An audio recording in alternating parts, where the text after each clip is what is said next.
안녕하세요. 전산세무 1급 제72회 기출문제 이론편 보겠습니다. 문제 1번 유형자산 관련 용어에 대한 다음 설명 중 틀린 것은? 감가상각이란 자산의 감가상각 대상 금액을 그 자산의 내용연수에 걸쳐서 체계적으로 배분하는 것이다. 맞고요. 2번 내용연수는 기업이 자산을 사용할 수 있을 것으로 예상하는 기간이나 또는 자산에서 얻을 것으로 예상하는 생산량 또는 이와 비슷한 단위 수량이라고 설명되어 있습니다. 맞겠지요? 앞부분 가지고 판단할 수 있을 거고요. 뒷부분은 출제하신 교수님의 개인적인 의견이라고 생각됩니다. 됐습니다. 3번 잔존가치라고 하는 것은 자산이 이미 오래되어 내용연수 종료 시점에 도달하였다는 가정하에 자산의 처분으로부터 현재 획득할 금액에서 처분 부대 원가를 차감한 금액의 추정치를 말한답니다. 맞는 설명이겠죠. 문장 자체는 좀 어설픕니다.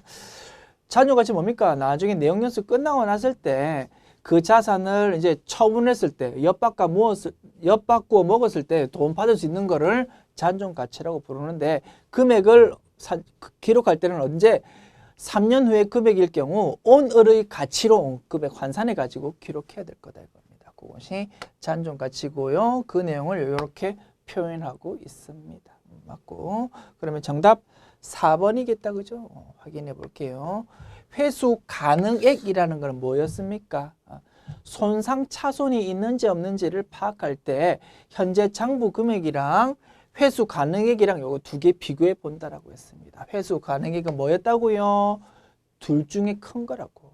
유형자산이 있을 때 계속 보유함으로써 느끼는 그 사용 가치, 그거랑 지금 당장 팔았을 때 얻을 수 있는 금액, 둘 중에 큰 것이 회수 가능 가액이라고 했습니다. 그 회수 가능 가액이랑 장부 금액이랑 비교해서 손상 차손을 비교한다라고 했고요. 그래서 회수 가능 가액은 표시하면 맥시멈 순매각 가치랑 사용 가치, 요 둘 중에 큰 거라고 나타낼 수 있다라고 했다. 그죠? 그 내용을 설명해야 될 건데 지문 내용이 이렇게 되어 있습니다. 자산을 취득하기 위해서 자산의 취득 시점이나 건설 시점에서 지급한 현금 또는 현금성 자산이나 제공한 기타 대가의 공정가치라고 이상하게 설명하고 있으니까 4번이 틀렸고요. 정답 4번 됐습니다. 그래서 회수 가능액이라는 내용에 대해서 교수님들이 물어보는 경우가 되게 많거든요. 잘 다시 한번 개념 정리해 둡시다.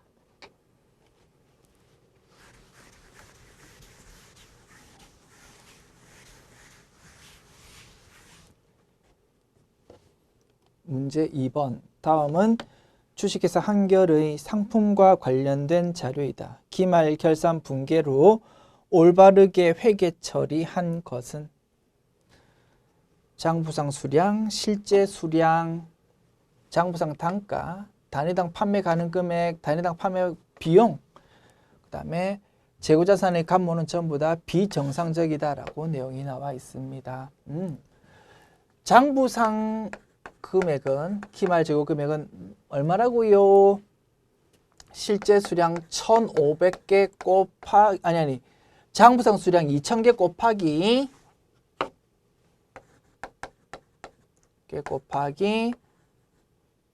장부상 단가 4,000원이다 이겁니다. 근데 실제 파악해 보니까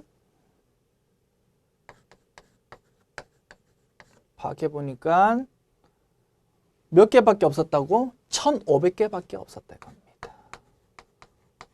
그 다음에 한 개의 단가를 파악해 보니까 판매 가능 금액, 외부에 팔았을 때 돈 받을 수 있는 거지? 5,200원이고 그거 팔려면은 돈이 좀 든답니다. 한 개당 1,500원씩. 그러면 공정가치 얼마라고 볼 수밖에 없습니까? 5,200원 팔아가지고 다 먹는 게 아니고 그렇게 팔리면 요만큼 돈이 드니까 5,200원에서 1,500원 뺀 거 그것이 공정가치라고 볼 수밖에 없다. 시가라고 볼 수밖에 없다. 그죠? 자, 5,200 마이너스 1,500 하면 3,700원 나옵니다. 좀 다소 특이하게 자료가 제시되어 있지만 못 풀 이유 전혀 없을 거다. 그지? 3,700원이 실제 시가다 이겁니다. 그러면 수량도 지금 줄어들었고 단위당 금액도 줄어들었으니까 감모 손실도 있고 평가 손실도 있는 거다 이겁니다. 금액 발라낼 때 수량이 없어진 게 먼저 눈에 들어온다. 그지? 감모 손실 먼저 발라내고 그 다음에 평가 손실 발라내는 식으로 분석했다. 그지?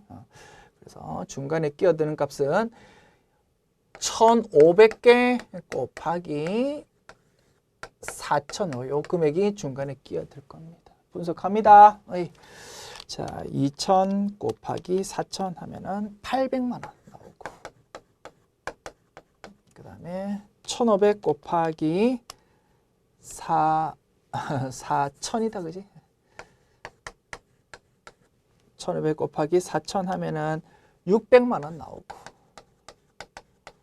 그 다음에 1,500 곱하기 3,700 하면은 5,5,5,0,0,0 나오고 됐습니다. 요게 감모 손실이고요. 요게 평가 손실인데 감모 손실은 전부 다 비정상적으로 발생했답니다. 그러면 요거는 전부 다 영업 외 비용으로 처리할 거고 계정 과목 이름은 재고자산 감모 손실. 그 다음에 평가 손실은 매출 원가로 기록할 것입니다. 자, 금액 계산해 봅니다. 800만 원하고 600만 원 차이는 200만 원. 재고자산 감모 손실 영업 외 비용. 그 다음에 600만 원과 5,5,5,0,0,0 차이는 45만 원 나오고 그지? 요거는 평가 손실에 해당하고 요거는 매출 원가로 기록되는 거다. 됐습니다. 자, 올바르게 회계 처리한 거 봅시다. 1번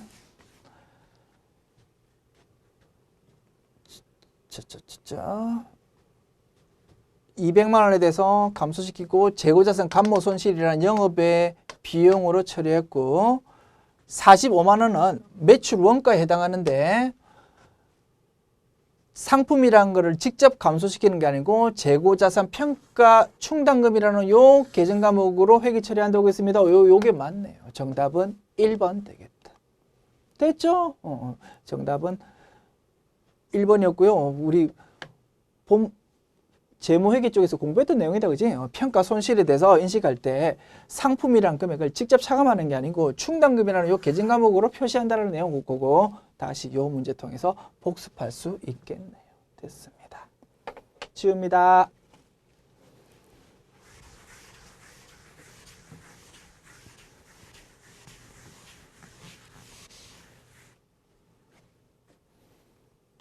문제 3번. 주식회사 세무의 기초 자본 총액은 자본금 1억 원 뿐이다.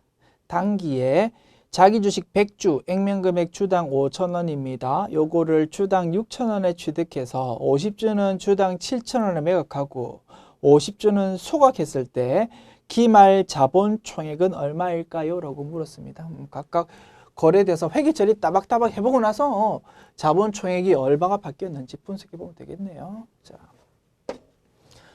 자기 주식 취득했답니다.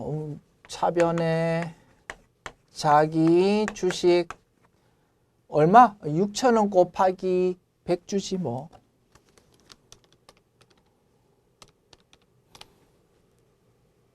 (6,000원) 곱하기 100주 그지? 60만 원. 대변에 현금 60만 원. 그 다음에 50주는 7,000원에 매각했다고요. 현금 얼마 들어옵니까? 7,000원 곱하기 50. 35만 원 들어오고. 자기 주식 얼마가 없어진다고? 한 개 6,000원 주고 샀는데 거기에 50주가 없어진다고. 30만 원 없어집니다. 그러면 이익 봤다 그죠? 5만 원만큼 자기 주식 처분 이익이라는 자본 잉여금 계정 과목으로 처리할 거고. 그 다음에 나머지 50주는 소각해버렸다 그죠? 자기 주식 30만 원 없애버리고요. 30만 원. 그럼 자기 주식 60만 원 생겼다가 60만 원 전부 다 없어지는 꼴이 된다 그지? 그 다음에 차변은 자본금 계정 과목 오고 액면 금액으로 적는다 그지? 5,000원 곱하기 50주. 25만 원 기록하고. 자, 그러면 한 주에 6,000원 주고 애당초 자기 주식 사왔다가 그거 없앱니다. 그럼 결국 주식 소각하면서 30만 원 외부에 준 꼴이 되는 거다 이겁니다. 그죠? 액면으로 25만 원 적혀 있는 주식을 없애면서 30만 원이라고 돈 엄청 많이 주었으니까 회사 손해봤습니다. 손해본 부분을 5만 원을 감자차손으로 기록할 거다. 감자차손은 자본 조정에 해당한다. 됐습니다. 요 분계 전부 다 해봤고요. 자, 요러한 1년의 분계를 통해서 자본 총액은 얼마가 지금 변동되었는지 파악하면 되겠습니다. 출발점은 자본금 1억 원밖에 없었다 이겁니다. 자본 총액의 금액은 1억 원이었다. 됐습니다. 여기서 얼마가 변동했는지 파악하면 되겠다. 그죠? 자, 자기 주식 자본 항목이고요. 현금은 자산입니다. 그죠? 그러면 자본에 해당하는 계정 과목만 동그라미 쳐볼까요? 요거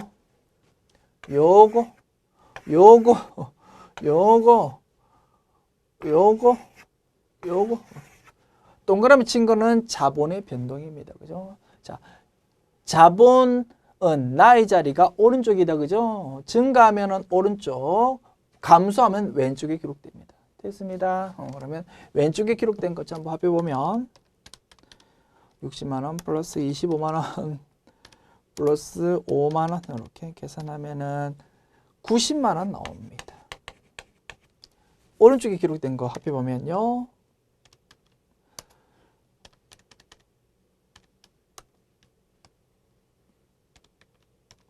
65만 원 나옵니다. 65만 원 증가했고 90만 원 감소했으니까 얼마 변동한 겁니까? 25만 원 감소한 걸로 파악됩니다. 그러면 1억 원에서 25만 원 차감하면 기말 자본 총액이 톡 튀어나오겠다. 그죠? 자, 9975000 2번이 정답 되겠습니다. 싱거운 문제다. 그죠? 어쨌든 열심히 분계만 이렇게 딱 해보면 정답 찾을 수 있을 거다. 지웁니다.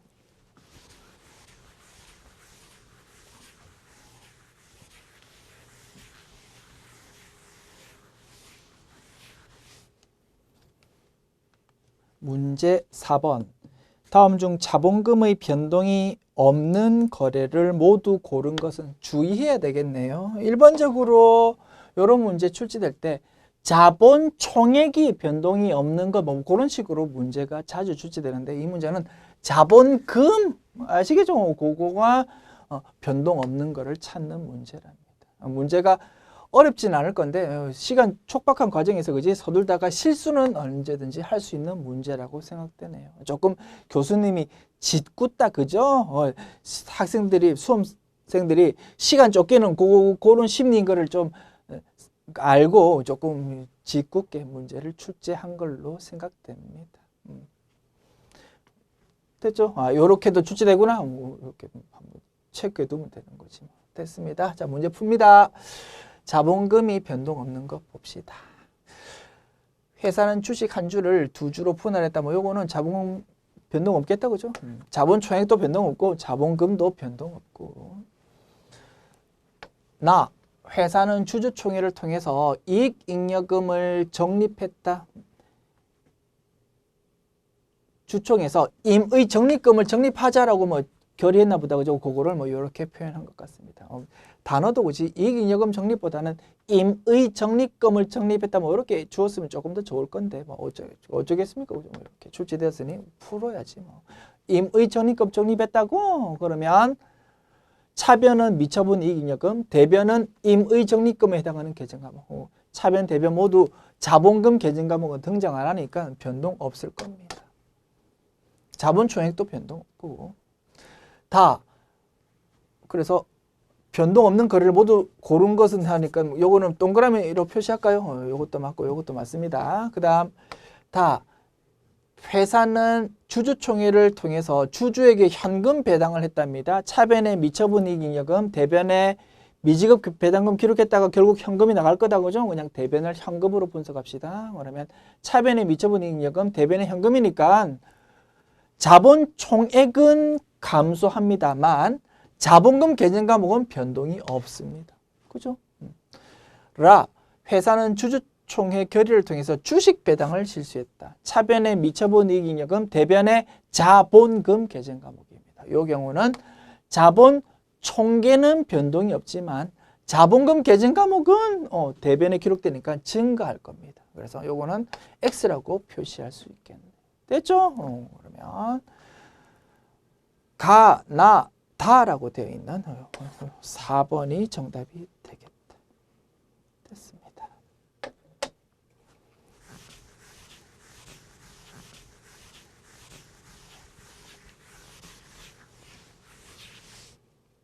문제 5번 봅시다. 다음은 기계장치와 관련된 내용이다. X2년의 처분 손익은 얼마일까?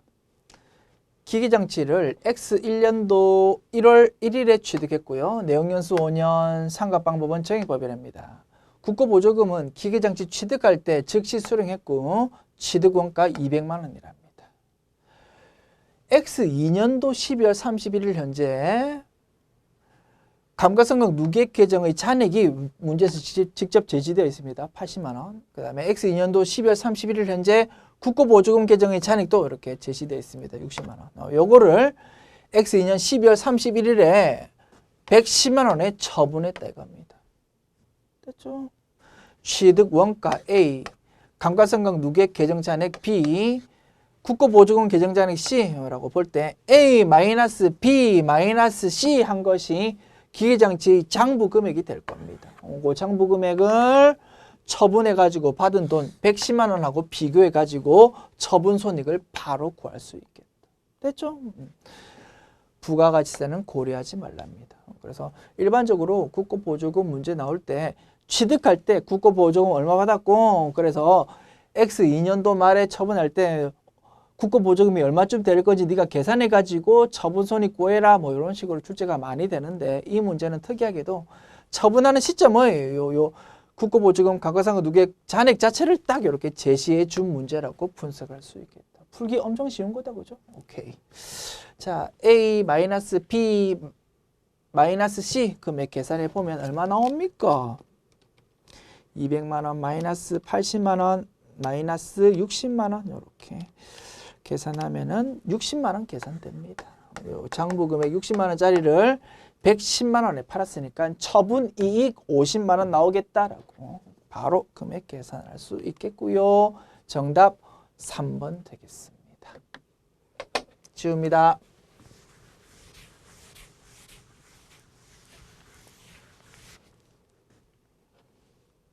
문제 6번 봅시다. 다음 중 원가에 대한 설명으로 틀린 것은 1번 간접 원가란 특정한 원가 대상에 직접 추적할 수 없는 원가이다. 맞고요. 2번 경영자가 미래의 의사결정을 위해서는 과거 지출된 원가의 크기를 고려해야 하므로 매몰 원가 역시 관련 원가에 해당한다. 틀렸다, 그죠? 매몰 원가는 과거에 발생한 원가고 앞으로 의사결정할 때는 고려할 필요가 전혀 없는 거라고 했습니다. 어떤 의사결정 하더라도 매몰 원가는 달라질 게 없으니까. 그래서 2번, G번 틀렸고요. 정답 2번 되겠습니다. 그리고 문제 푸는데 직접적으로 상관은 없겠습니다만 요거 국어도 조금 어설프다 그죠? 실제 기출문제 원문을 우리 교재에 수록하고 있는데 요것도 좀 수정해가지고 학습했으면 좋겠습니다. 함으로가 아니고 함으로 이렇게 수정 부탁드립니다. 3, 4번 확인합시다. 3번 변동원가는 조업도가 증가할 때마다 원가 총액이 비례하여 증가하는 원가이다. 맞고 4번 회피불능 원가랑 선택이나 의사결정을 할 때 그 발생을 회피할 수 없는 원가이다. 맞다 그죠? 이렇게 분석해 보았다.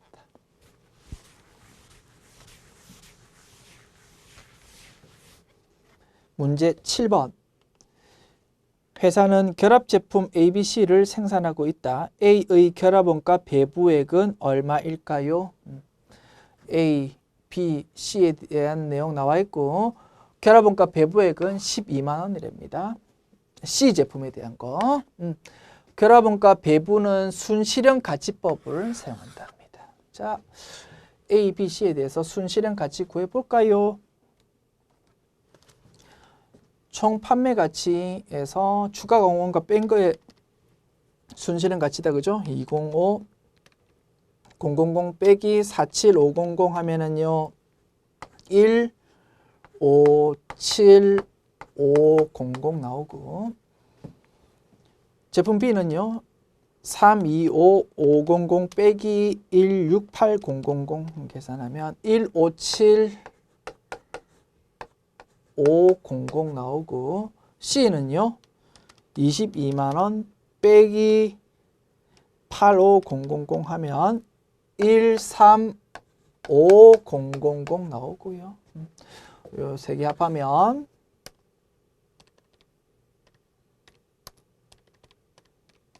450000 나오고 비율 따져보면 35% 요것도 35% 그다음에 요거는 30% 이렇게 해서 합계 100% 이렇게 파악할 수 있습니다.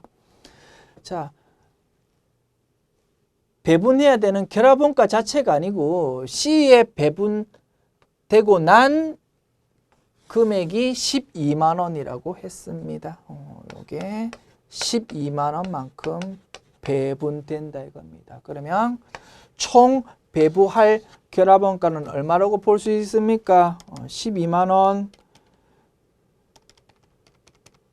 나누기 0.3 하면 되지 뭐. 40만 원 계산되고요. 곱하기 0.35 하면은 14만 원 계산되고 요게 A 제품에 배부할 결합원가다 이겁니다. 됐지요? 정답은 14만 원이라고 되어 있는 4번 지웁니다.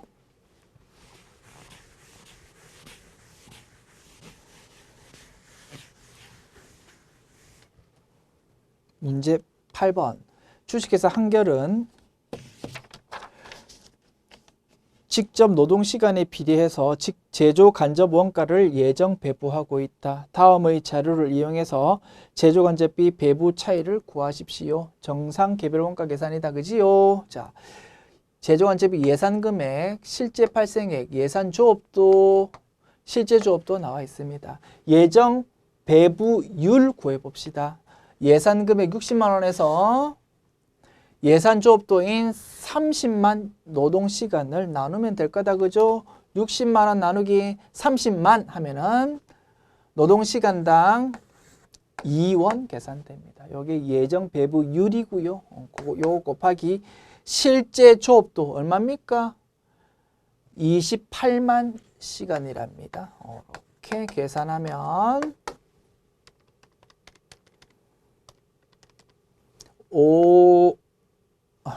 28만 곱하기 2 하면은 56만 원 이렇게 계산됩니다. 요게 예정 배부 금액입니다. 요거하고 실제 발생 금액 62만 원하고 비교하면 되겠다. 배부 금액이 작다 그지? 과소 배부고요. 얼마?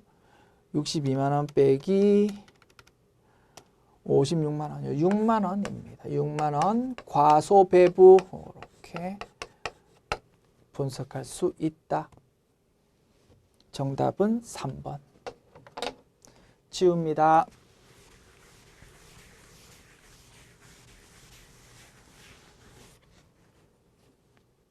문제 9번. 당사는 현재 정상 원가 계산 제도 하에서 제조 간접비 배부 차이를 총원가 기준법 비례 배부법으로 조정하고 있는데 만약 배부 차이 전액을 매출 원가에서 조정한다면 매출 총이익의 변화에 대한 설명으로 올바른 것은 정상 개별 원가에서 배부 차이가 파악되었을 때 그 부분을 배부 차이를 처리하는 방법 3가지가 있었다. 그죠? 매출 원가로 그냥 다 반영시켜버리는 매출 원가 조정법. 두 번째는 영업 외 손익으로 반영시키는 영업 외 손익법. 세 번째는 기말 제공품, 기말 제품, 매출 원가에 비례해서 안분시켜버리는 비례 배분법 3가지 방법이 있었습니다. 자, 이 회사는 비례 배부법으로 그 배부 차이를 처리하고 있는 회사인데 만약에 배부 차이를 전부 다 매출 원가에서 조정해 버린다면 매출 총이익에 즉 당기 순이익에 어떤 변화가 생길 건지 한번 보자 이겁니다. 별거 아니겠죠? 자, 과소 배부 금액이 200만 원이랍니다.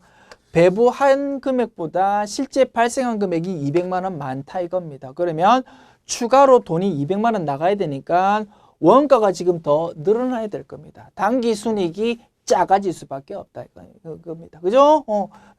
이렇게 당기 순이익이 200만 원만큼 지금 그 원가가 지금 200만 원만큼 증가해야 되는 상황인데 요 배부 차이 조정 방식에 따라서 당기 순이익의 영향이 지금 어떻게 지금 달라질 건지 보자 이거지.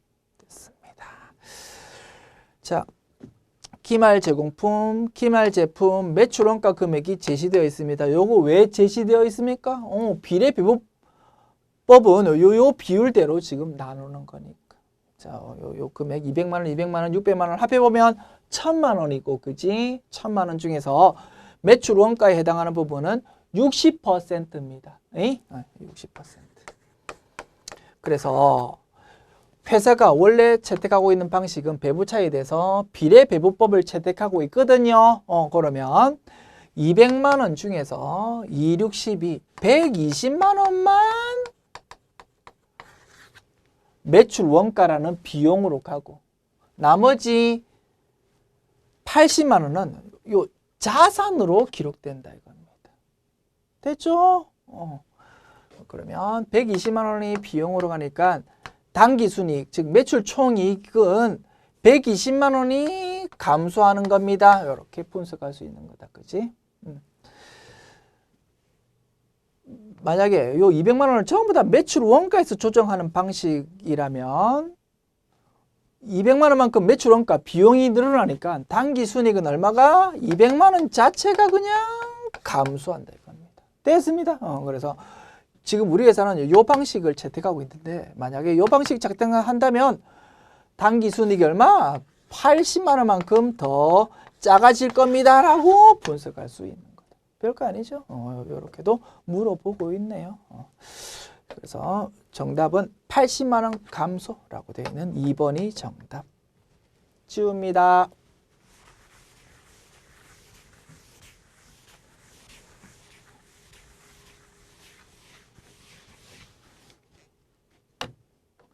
문제 10번.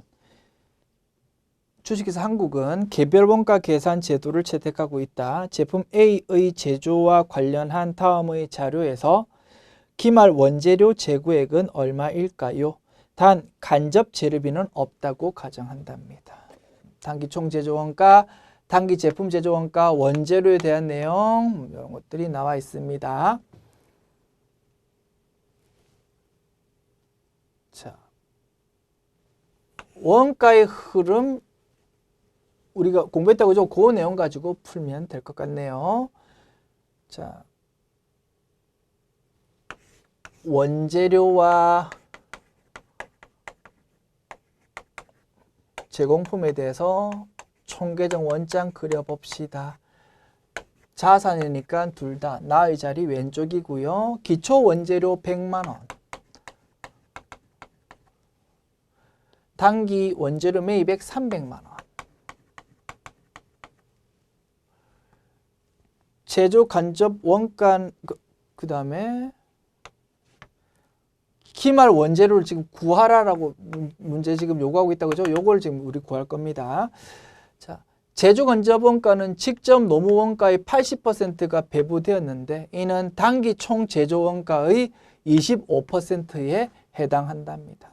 자, 요거 사용해야 되겠고 좀 이따 문제 금액 파악할 때 그죠? 단기 총 제조 원가 요거 먼저 채워 봅시다. 단기 총 제조 원가가 500만 원이고요.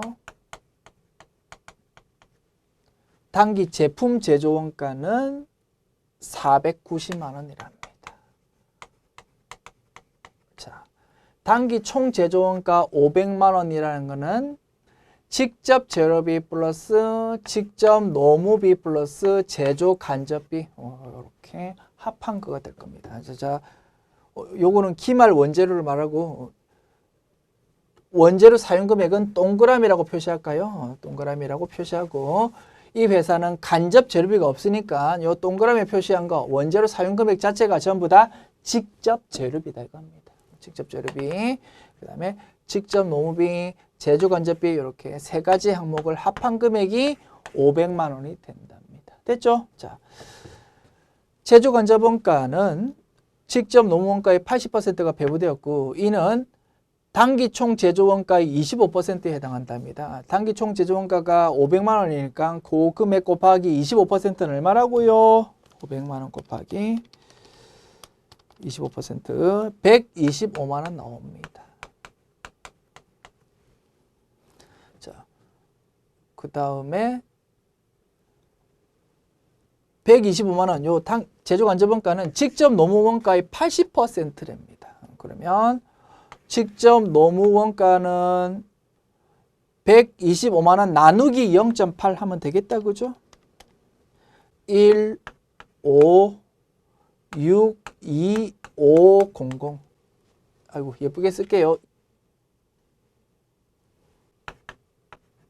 6, 2, 5, 00. 요게 직접 노무비다 이겁니다. 그러면 500만 원에서 A 빼고 B 빼면 요 금액 톡 튀어 나올 거다 그죠?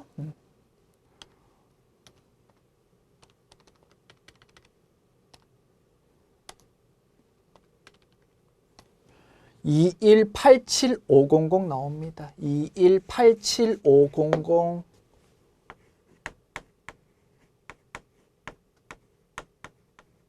그러면 네모로 표시한 금액 바로 계산할 수 있겠다 그죠? 왼쪽 금액 합계 400만 원이고요. 거기서 2187500을 빼면 1812500이라고 계산될 겁니다. 별거 아니다 그죠? 근데 이제 자료가 막 이렇게 헛뿌려져 있으니까 뭐 이렇게 좀 분석하는데 제가 조금 헤맸네요. 됐습니다. 자, 정답 1812500 정답 1번 되겠다. 지웁니다.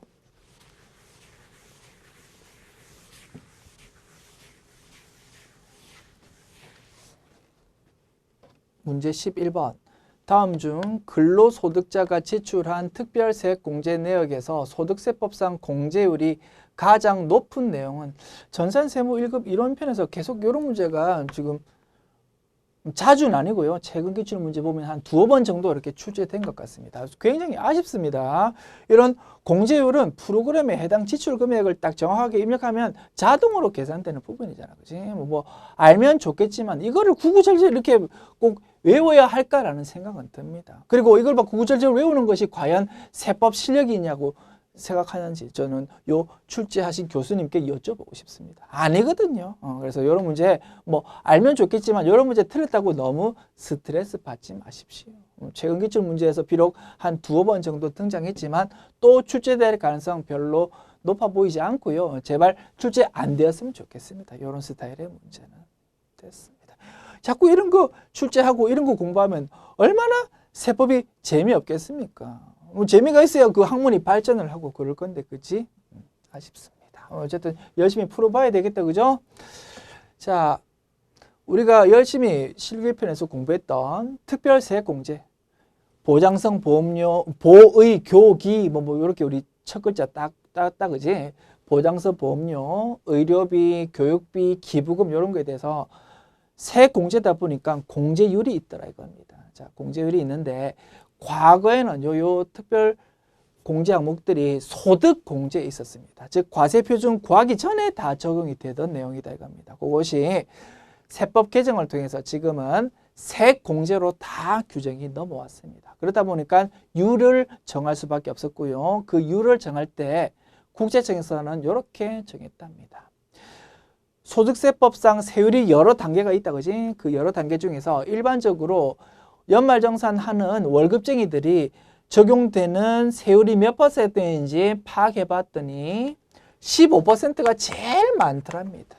그래서 소득공제에 있던 내용을 세액공제로 바꿀 때 공제율을 전부 15%로 딱 규정했었다 이겁니다. 보의, 교기 이 부분에 대해서. 그런데 네 가지 항목 전부 다에 대해서 15%로 일괄적으로 했으면 참 좋겠는데 그 중에서 일반 보장성 보험료는 12%로 세법이 규정을 했답니다. 뭐 요거를 조금 다른 율로 규정한 이유는 뭐 요 법을 만든 담당자, 국세청 담당자한테 물어보아야 될 겁니다.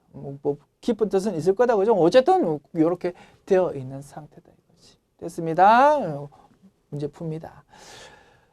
2,500만 원의 종교단체 기부금 중 2천만 원 초과분, 그리고 기부금도 15%가 공제율인데 세법 개정을 통해서 또 조금 손을 보았어. 2천만 원 초과분은 또 30%로 공제율을 규정해 놓았답니다. 됐습니다. 약간 뭐 걸레처럼 지저분해졌는데요. 어쨌든 현행세법은 이런 상태랍니다. 이 출제하신 분은 요거를 구구절절 다 외우고 있었으면 좋겠다라고 생각하는 모양이에요. 저는 반대 입장인데, 자, 열심히 풉니다. 그래서 요거는 결론값이 30%랍니다.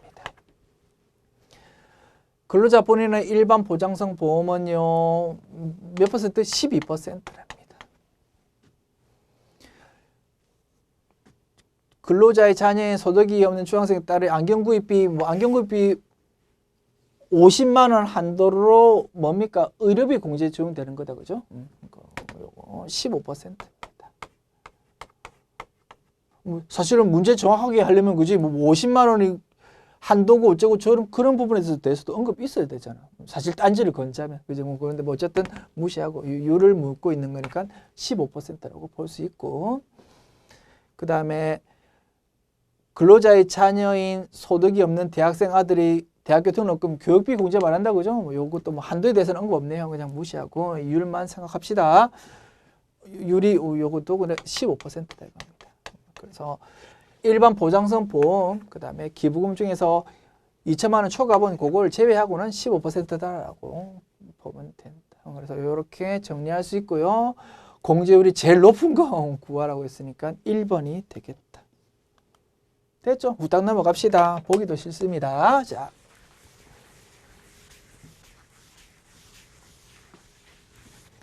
문제 12번 봅시다. 다음은 법인세법상의 소득 처분에 대한 설명이다. 옳지 않은 것은 1번 천재지변 등의 예외를 제외하고 법인세를 추계 결정하는 경우 과세표준과 법인의 재무상태표상의 당기순이익과의 차액, 법인세 상당액을 공제하지 아니한 금액이랍니다. 이것과의 차이는 대표자에 대한 상여로 처분한다. 길게 적었는데 우리 배웠던 내용이다, 그죠? 추계에 따라서 장부에 적혀있는 세전이익이랑 과세관청에서 정한 과세표준이랑 비교해가지고 차이 나는 부분을 세무조정할 겁니다, 그죠? 플러스 세무조정. 그거 할 때 소득처분 뭘로 한다고요? 추계라는 건 뭐라고? 장부 작성 안 했다 이겁니다. 그 책임을 누구한테 묻는다? 대표자한테 묻는다고 했습니다. 대표자에 대한 상여로 소득처분한다라는 내용을 이제 말로 쓰다 보니까 엄청 길더라 이겁니다. 이렇게 파악할 수 있고 그래서 요 말 맞는 거고요. 다만 문제 푸는 데는 크게 지장 없을 것 같은데 문구 하나 수정합시다. 당기순이익이 사실은 재무상태표에도 주기로 괄호로 부연 설명되어 있긴 합니다만 조금 어설프다 그죠? 당기순이익이 어디 나와 있는 게 원칙입니까? 손익계산서니까 재무상태표라고 되어 있는 거를 뭐 손익계산서로 고치든지 아니면 재무제표로 고치든지 뭐 그렇게 해야 좋을 것 같습니다. 재무제표로 고치기로 합시다. 됐지요? 이렇게 수정했고 분석해 보았습니다. 맞는 말이다. 그리고 뭐 이렇게 길게 적은 내용을 줄이면 그냥 세전이익 뭐 그렇게 파악할 수 있을 겁니다. 자, 1번 내용 맞는 거고 2번 봅니다. 사회 유출된 소득의 귀속이 불분명하여 대표자에 대한 상여로 처분함에 따라서 처분이라고 하는 건 소득 처분을 말하는 거다. 그지? 법인이 그에 대한 소득세를 대납하고 이를 손비로 계상한 경우에는 이를 송금 불산입하고 뭘로? 기타 사회 유출로 소득 처분한다고 했습니다. 요거까지 또 가지급금으로 보아서 뭐 세무조정 해버리면 막 이상해진다 이겁니다. 그래서 이 부분은 실무 관행을 인정해서 기타 사회 유출로 소득 처분한다라고 했었다. 자, 그러면 1번, 2번 맞는 거고 다음 3번으로 넘어갑니다.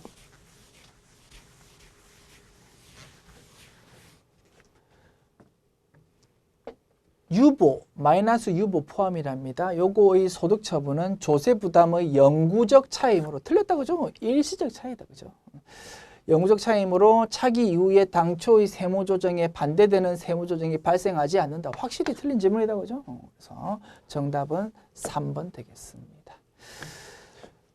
4번 귀속자가 임직원인 경우에는 상여로 처리하고 소득 처분한다는 말이겠지 그지? 귀속자의 근로소득에 해당하므로 그 부분은 그죠? 소득세가 과세되고 원천 징수가 필요하다. 맞을 겁니다. 됐습니다.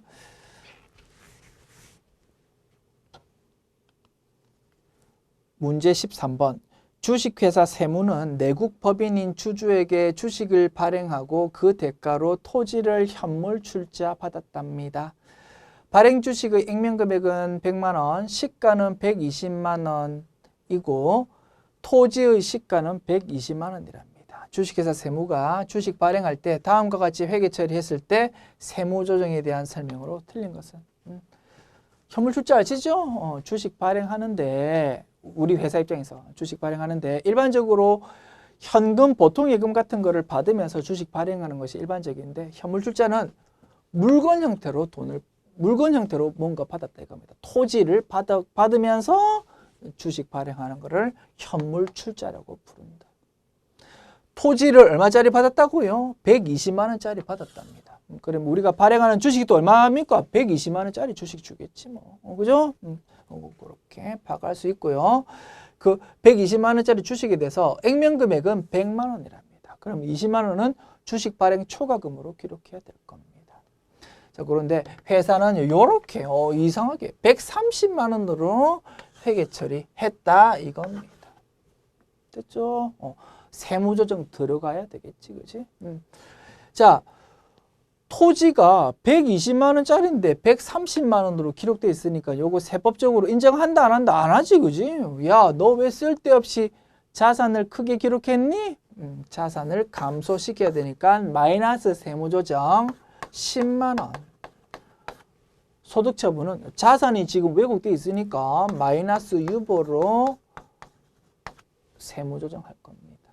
그런데 요 하나의 세무조정만 있으려면 회사가 요 10만 원에 대해서 뭘로 처리했었어야 됩니까? 요 부분을 회사가 수익으로 회계 처리했었어야 요 한 가지 세무조정으로 끝날 겁니다. 너 왜 쓸데없이 수익으로 기록했니? 수익 인정 못하니까 마이너스 세무조정할 거야 라고 본다 이겁니다. 그런데 회사는 요 10만 원 부분을 뭘로 처리했습니까? 수익이 아니고 주식 발행 초과금이라는 자본 계정 과목으로 처리했습니다. 그러면 요 한 가지 세무조정으로 끝나면 안 돼. 됐죠? 어떻게? 요 세무조정이 이루어지기 위한 선행 작업이 필요하더라 이겁니다.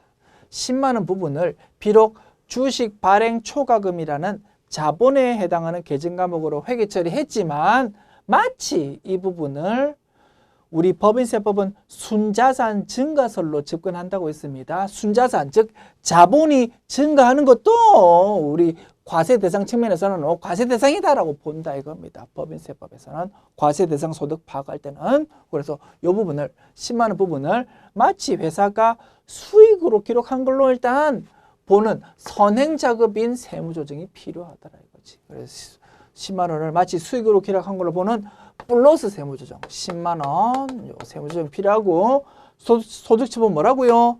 자산 부채 자체가 왜곡된 건 아니잖아. 자본 계정 과목으로 기록된 거니까 그거 소득처분은 기타가 될 것이다. 됐습니다. 그래서 이 두 가지 세무조정이 필요한 내용이다.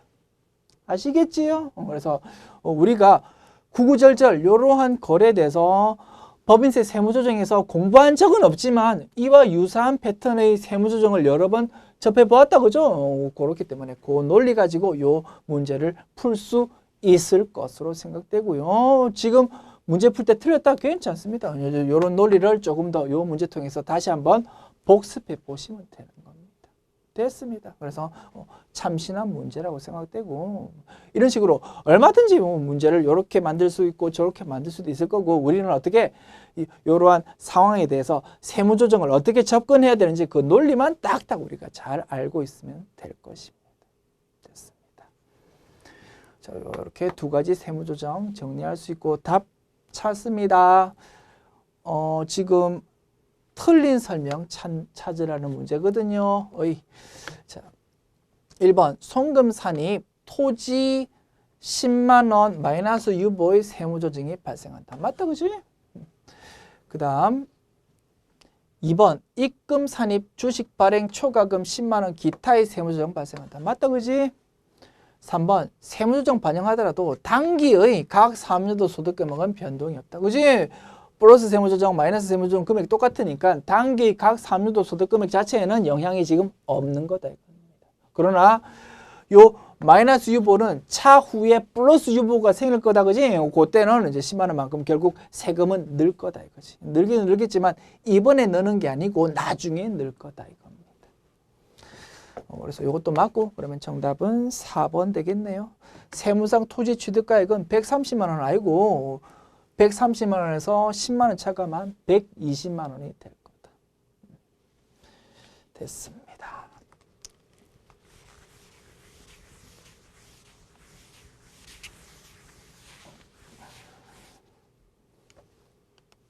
문제 14번. 다음 중 부가가치세법상 가산세에 대한 설명으로 틀린 것은 1번 사업자 미등록 가산세는 미등록 기간 동안의 공급가액의 1% 맞고요. 2번 매출차별 세금계산사학계표 미제출 가산세는 미제출 공급가액의 1%가 아니고 0.5%였다. 그죠? 그래서 2번이 정답 되겠고 3번 재화를 공급하지 않고 발급한 세금계산서 가산세 3%다. 그죠? 가공거래라고 부른다고 했습니다. 거래도 없으면서 세금계산서를 나는 발급하고 니는 발급받는다고 걸리면 양자처벌입니다. 발급한 사람, 발급받은 사람 전부 다 3%씩 가산세 매깁니다. 4번 부동산 임대 공급가액 명세서 미제출 가산세. 우리 이런 내용은 공부한 적 없다. 그죠? 그런데 실무에서 적용할 때 세법 규정을 볼 건데 그 세법 규정을 보면 이러한 내용의 가산세도 규정되어 있답니다. 부동산 임대 공급가액 명세서라는 서식 우리 공부했죠. 그죠? 그 서식 제출해야 되는 회사가 제출 안 하면 1% 가산세 내야 된답니다. 뭐 문제에서 소개되었으니까 뭐 구경해 두시면 되겠다. 그죠?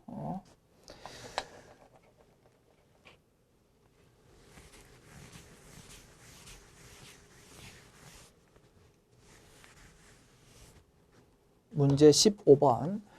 소득세법상 결손금과 2월 결손금의 공제에 대한 다음 설명 중 적절하지 않은 것은 1번 주거용 건물의 임대 사업에서 발생한 결손금은 다른 소득금액에서 공제하지 않고 다음 과세 기간으로 이월시킨다.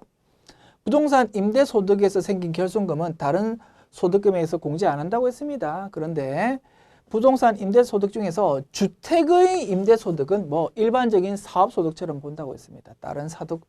다른 소득금액에서 공제할 수 있다라고 했었다. 그지? 그래서 1번 지문이 틀렸고요. 정답은 1번 되겠다. 2, 3, 4 확인합니다. 2번 2009년 1월 1일 이후 최초로 발생하는 결손금은 10년간 2월 공제가 가능하답니다. 10년간 2월 공제 가능하다 그죠? 그런데 요 내용이 세법 개정이 2009년도 1월 1일에 세법 개정됐답니다. 그래서 이렇게 지문이 나와 있고요. 맞는 내용입니다. 3번 단기 과세 기간에 결손금이 발생하였고 단기 이전으로부터 이월되어 온 2월 결손금도 있는 경우에는 단기 과세 기간의 결손금을 먼저 공제한다. 맞다 그죠? 올해에도 결손금 생겼고 과거로부터도 결손금이 넘어왔고 그때는 올해 생긴 결손금부터 써먹자라고 했습니다. 4번 추계신고나 추계조사 결정의 경우 2월 결손금 공제를 하지 않는다. 맞죠? 이것도 공부했었고 이렇게 분석해 보았네요. 지금까지 제72회 기출문제 풀어보았습니다. 수고하셨습니다.